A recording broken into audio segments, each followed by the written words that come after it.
Hi!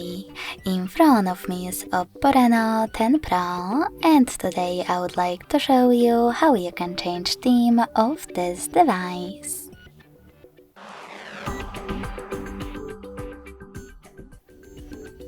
You need to begin by opening an app called Theme Store.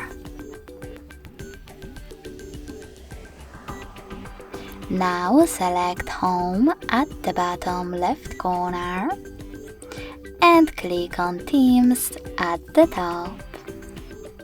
Following that, tap on the best one for you or click on the search bar and type in wherever you want to.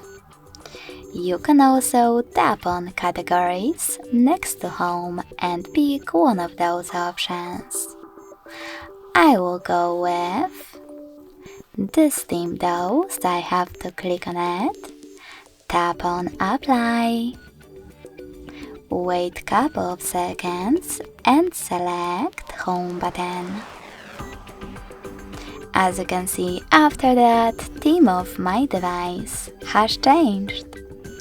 If you want to go back to your default one, go into Devices Settings, click on Wallpaper and Style, select Themes section, click on Default Theme and hit Apply. Thanks so much for watching. If you enjoyed this video, don't forget to leave a like, comment and subscribe. Bye!